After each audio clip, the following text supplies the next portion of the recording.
Jujur dan terhemat, kami dari pihak oposisi percaya bahwa dalam negara pasca konflik, buku teks sejarah itu justru tidak seharusnya lebih fokus pada historiografi bottom up dibandingkan top down. Kami nggak mengatakan kalau suara rakyat itu nggak penting, kami nggak mengatakan kalau korban konflik itu harus dilupain. Tapi kami percaya bahwa ketika sebuah negara baru keluar dari perang saudara, kolonialisme, atau pergantian rezim, prioritas utamanya itu adalah membuat masyarakat mau bersatu lagi dan percaya lagi sama negara. Karena masalah terbesar negara pasca konflik itu bukan soal siapa yang paling menderita, tapi gimana caranya orang-orang yang dulu saling membunuh tetap mau hidup dalam satu negara yang sama. Dari sini kami berbeda dengan tim proposisi. Mereka bilang bottom up itu lebih baik karena membahas korban rakyat kecil dan kelompok marginal.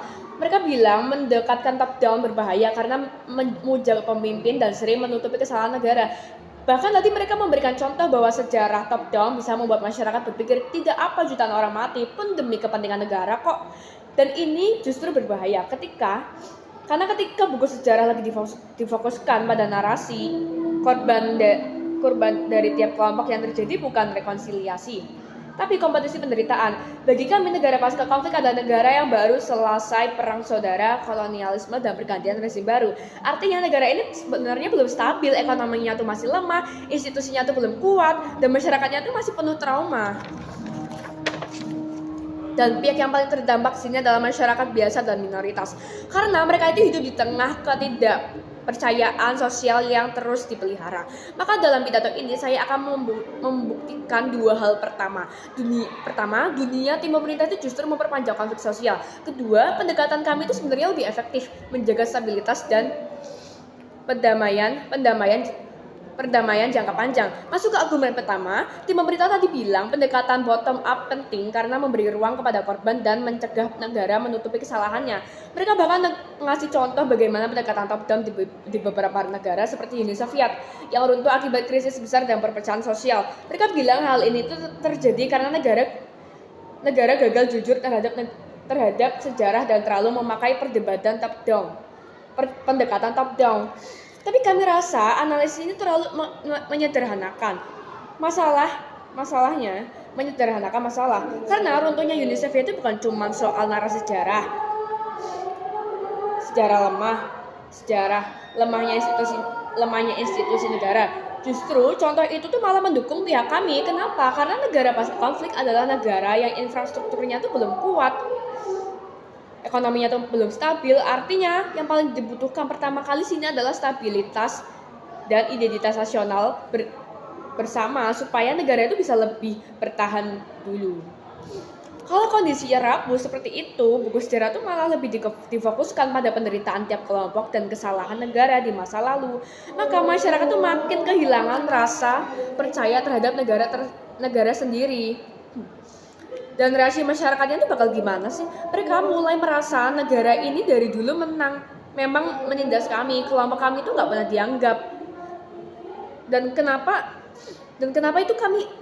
kami itu harus royal ke negara ini? Dan ketika rasa percaya itu hilang, masyarakat akhirnya tuh bakal lebih loyal pada kelompok dan identitas mereka dibandingkan negara mereka sendiri. Dan siapa yang memperkuat narasi ini? Elit politik, media, bahkan influencer sosial. Kenapa mereka ngelakuin itu? Karena narasi korban itu lebih gampang menarik emosi masyarakat. Semakin masyarakatnya itu marah, takut, merasa dizolimi, semakin gampang juga mereka itu digiring buat kepentingan politik, kekuasaan, bahkan dukungan sosial. Makanya konflik identitas itu sering sengaja dipelihara terus.